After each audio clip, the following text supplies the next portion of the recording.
We are moving on to section 5.4, which is being able to identify types of reactions. All you'll have to do in this situation is identify the type. You don't actually have to predict what the results are going to be. If I give you the product or the reactants, you don't have to tell me what the products are supposed to be. All you have to do is say categorize them to which type of reaction it is. Okay, so just as a summary, these are the 5 that we're going to deal with. These could actually be broken down into more specific types of reactions. However, in general purposes, these are the 5 that we're going to talk about. Combination, decomposition, single replacement, double replacement, and combustion. I'm going to talk about what's actually happening in each of them, but then at the very end I'm going to show you a shortcut to determine which is happening. The first one is combination reaction. You'll notice you'll have 2 things going into one thing. They're combining. They're synthesizing. There's actually 3 or 4 names for this, but we're going to use the term combination.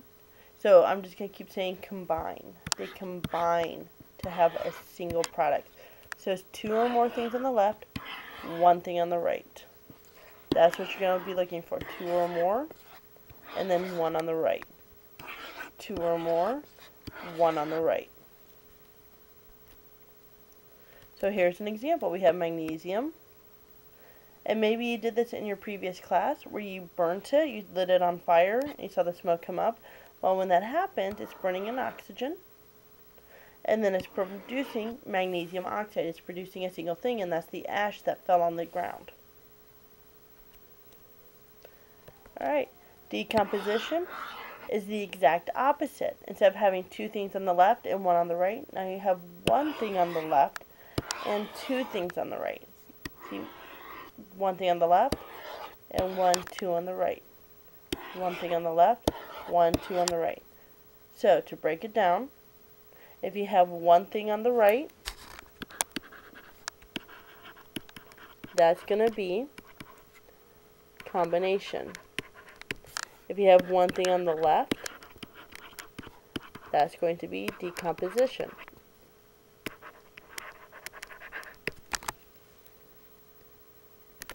So an example of that would be mercury oxide, mercury 2 oxide. If we take it and we burn it, it's going to break up into its own elements. So it had 1 thing to begin with, and now it has 2, mercury and oxygen. Now single replacement. What's happening with single replacement is one element tries to replace another element that's in a compound. So for instance, zinc is all by itself on this one. Well, it's going to take the place of the hydrogen. So zinc is now with chlorine rather than hydrogen being with chlorine, and hydrogen's all by itself. So this situation, iron is going to replace copper. So that means iron is now going to be with sulfate, and copper is going to be by itself rather than iron being out by itself. So this time you're going to have an element and a compound.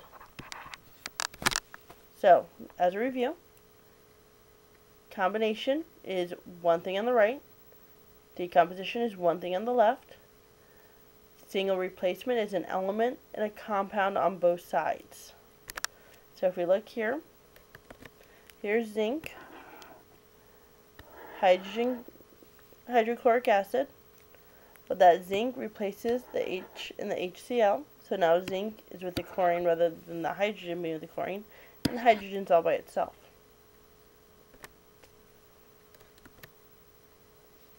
So here, we're talking about double replacement. Double replacement is when they both switch partners. So silver is no longer with nitrate, now it's with chlorine.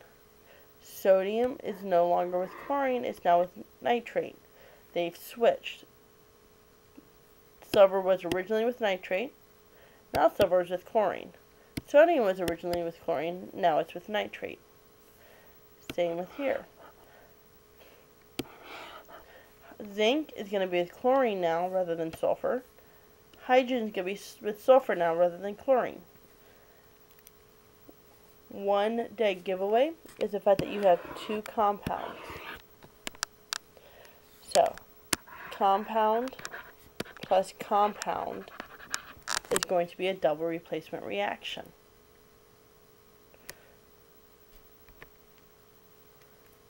Sodium sulfate and barium chloride.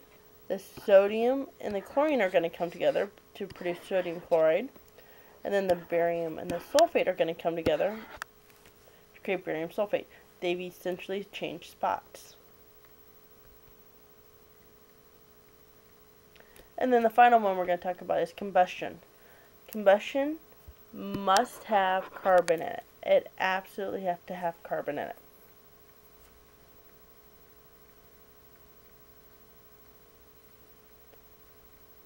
When it burns, you're going to light it on fire, and you're going to produce CO2 and H2O. Sometimes it doesn't burn perfectly, and there's some other products in there, like carbon monoxide instead of carbon dioxide, but for our purposes, it will always say CO2 and H2O. In order to have that happen, you have to have oxygen there. So some carbon-containing compound reacts with the oxygen to form CO2 and H2O. So you're going to look for O2, CO2, and H2O when you're trying to identify it. Example here is if we have propane.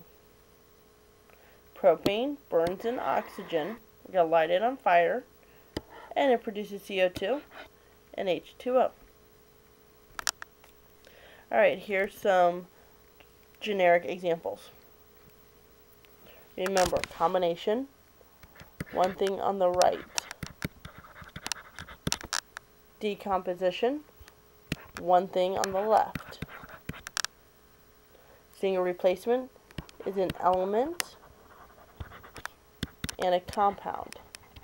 For instance, right here we have an element and a compound. Copper is an element because it's not worth anything else. Silver nitrate is a compound because it's more than one element. Double replacement is compound and compound. We have a compound here because it's more than one element. We have a compound here because it's more than one element. There's two compounds. And then finally we have combustion, which is CO2 and H2O. CO2, H2O. That's how you remember which types of reactions things are. So let's do some practice. We have an element here and a compound. That means that's going to be a single. We have a compound here because we have more than one element bonded together. We have another compound because it's more than one element bonded together. That means it's double. We have an element here because it's only one thing.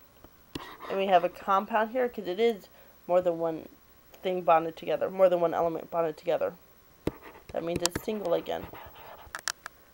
And then finally we have CO2 and H2O. That means it's combustion.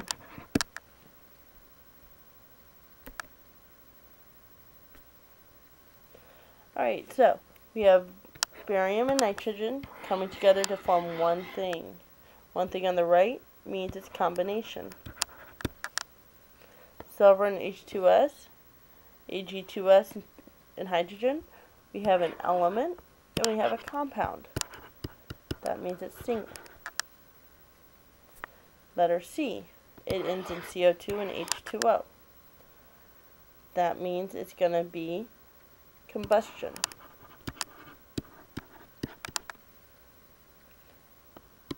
More than one thing bonded together, that's a compound. More than one thing bonded together, that's a compound. We have two compounds. That's a double. And finally, you only have one thing on the left here, which means it's going to be a decomposition. I hope the summary really helped you try to figure out what you're supposed to be looking for when you're trying to identify these.